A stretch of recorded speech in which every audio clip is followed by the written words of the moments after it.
Welcome to the Edge You Magic New Educator podcast, the go-to show for supporting new educators navigating the exciting journey from campus to the classroom.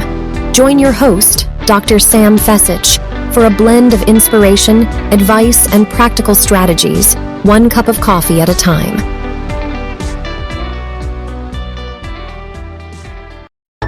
I'm Anne, co-host of Transparency in Teaching, a part of the Education Podcast Network, just like the show you're listening to now. Shows on the network are individually owned, and opinions expressed may not reflect others. Find other interesting education podcasts at edupodcastnetwork.com. Hello, Edu Magicians, and welcome back to another episode of the Edu Magic Podcast. My name is Dr. Sam Fesich, and today I'm going to be working with you on some classroom management. This episode is a quick snippet of the Student Teacher Bootcamp brought to you by Capital Supply. If you are a member of KDP, you can still register for this bootcamp. Just send me a quick DM over on Instagram at sfesich, that's S-F-E-C-I-C-H, for more details. All right, let's listen in on some quick tips for classroom management for student teachers. Hope you enjoy. So we know the statistic. We're going to kind of move into our classroom management piece now. We know our statistics that over half of teachers leave the profession before 5 years are up. That is such a sad statistic. Let's not be part of that statistic.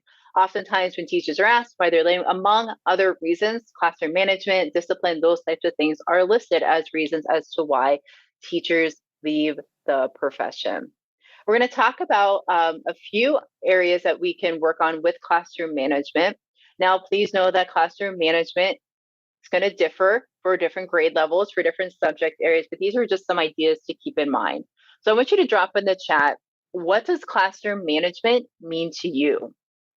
Creating a stimulating academic environment, social environment, warm and welcoming. I like that, Alyssa. I'm all about the warm and welcoming feeling.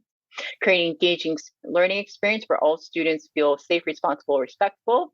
I like it. Classroom management means keeping distractions to a minimum, maintaining student engagement, making sure the class is organized. Yeah, so Jada, it looks to me that you're talking in this first part about the classroom environment, make sure it's organized. Everyone knows where all the materials and resources are. It's an engaging space.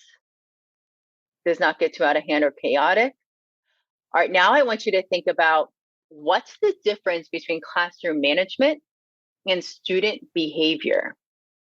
Amber, I love how you have here starts with relationship building. It really does. It doesn't end there. And relationship building doesn't stop on the first day or first week of student teaching. It keeps going. It's something we get to keep doing with our students.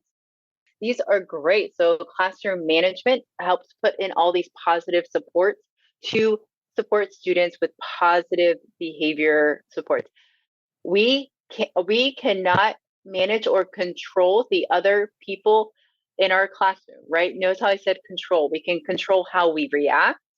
We can control how we've set up the environment. We can control how we built those relationships, but we cannot physically control what other people do. But we can set them up for success through classroom management. Does that make sense? Yeah, I love how Christy talks about positive learning environments. Very good. Excellent.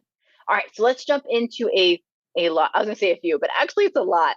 And these are just a few things that when I thought about classroom management are often talked about and implemented when it comes to across K-12. So I try to make these general, but I'll give some specific examples. So we know, as somebody shared in the chat, I believe it was Amber, building relationships first and foremost. It's something we get to keep doing throughout our student teaching placements. It's something that doesn't stop after the first week. So build into your student teaching placement reflection, lesson planning design, ways to get to know your students. Whether those are noticing, for example, I had someone on the podcast share about student noticing, and what I mean by that was she would say, "Oh, I noticed you're wearing a Steelers jersey. Who do you like? Who do you like this year? How do you think they're going to do this year? Or did you see the game last week? I noticed that, oh, you got a haircut. That looks great. I noticed you got new glasses. I noticed your earrings are awesome. I love those. Where'd you get those? I love clay earrings," or whatever it might be. I notice. Because it's starting that positive tone. You're noticing something about students.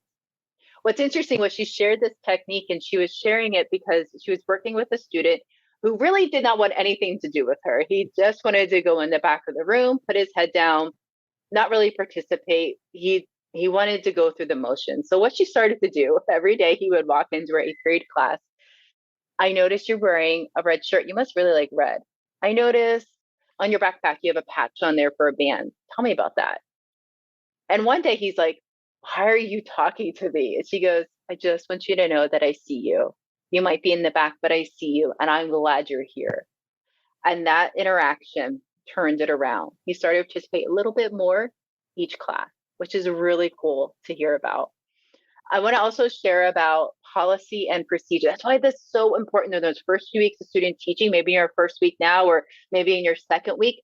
Don't let go of the consistency. Keep it up, because it's going to make your life a little bit easier when it comes to classroom management.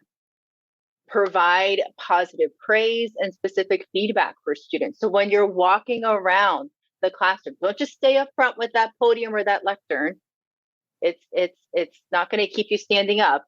Just walk around, get comfortable. Just, if you're not comfortable walking around the room, try teaching from the side of the room. Or I love teaching from the back of the room. I think that is a fun way I have my information up at the front, and I can see what all my students are doing on their laptops as I talk about whatever we're talking about that day.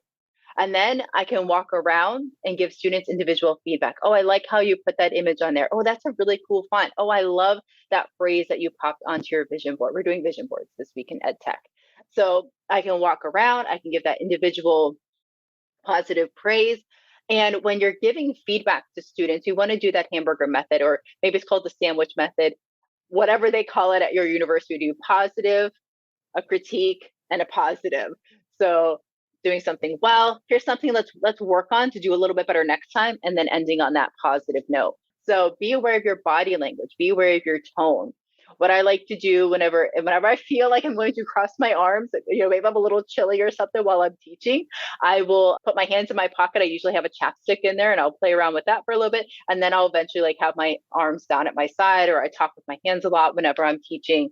So just getting comfortable with different body posture and being aware of what your body posture might be projecting. My husband likes to tell me, Sam, your expression, how you're feeling is written all over your face. I can tell you might be saying you're not mad, but your face looks a little mad. So sometimes he's like, Sam, your face. I'm like, I know. So I'm working on it. So be aware of your nonverbal expression as well when you're teaching and learning with your students. Being aware of your tone and your voice. Sometimes just changing up your tone or the level of your voice can bring students in. I was listening to a podcast about classroom management for little learners, and the teacher talked about, so I'll be sharing some instructions, and maybe I have a few students that aren't really paying attention to those instructions. I'll get quiet and I'll whisper, and then they're all like, "Whoa, what's going on?"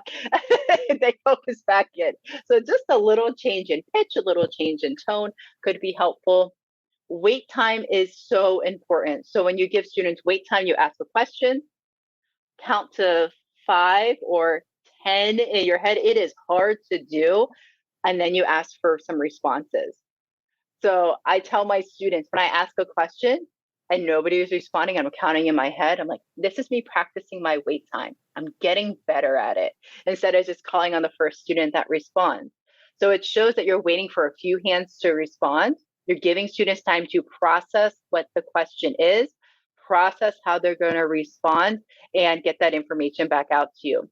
But also wait time in the sense of, if you're giving instructions to students to do an activity or independent work or getting into groups, that you've waited till they have all focused back in on you so you can give that instruction. It's also nice to have a visual with it too, or text laid out with your expectations. When it comes to classroom management, document positive behaviors, document behaviors that need improved upon. If you can have like paper, like we talked earlier about any email exchanges, having paper copies or digital copies. So having everything documented is just going to help support you. And you can also see if there's any patterns in behavior. So if you notice that one student is always really tired, maybe after lunch, or maybe another student is not engaged after special or whatever that might be, start to look for a pattern. Talk with the student. Make sure that you, and I have this on another slide, that you praise publicly, but you help and support and correct privately. You don't want to make an example out of a student with your classroom management strategy. When you reach out to families, that I know as a student teacher, it might be a little difficult to reach out to families. That's why we talked about maybe doing like a little section in the class newsletter, doing a welcome or meet the student teacher letter, just to kind of get your foot into like, hey, I'm here in the classroom with your child and this is what I'm doing type thing. But when you're a first year teacher, I recommend calling home the first week for every student that you have. I know that sounds like a lot, and you're going to tell the family something you noticed that was positive about your student. So what is something that you appreciated, what's something that you value, what's something you noticed that was positive about that student? First, that sets the tone between your communication with you and the family. That's a positive tone. You're not calling for something that happens, that there was an incident or anything. You're starting off on a positive foot. It's also good, call home, but also you want to have that positive reinforcement throughout your classroom experience with your students and with your family. So share what are some good things going on in the classroom as a whole class. What are some things you all worked on together as a team? What are some things that each student's working on individually? Share that. Share the progress that they're making. I think it's fantastic.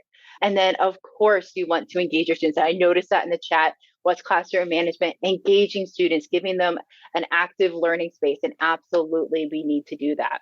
Sometimes giving them time to talk to each other, especially after a holiday break where they've had time away from each other. They want to talk. They want to tell them all the things that they do. They want to tell you everything. They want to tell their friends everything.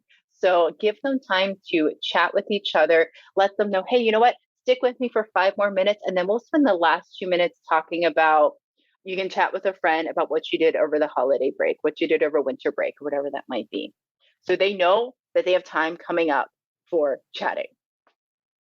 All right. We also want to document and reflect, just like we talked about with like attendance and things like that, any of our positive and negative interactions. Research shows we need to have 5 to 7 positive interactions to negate a negative one.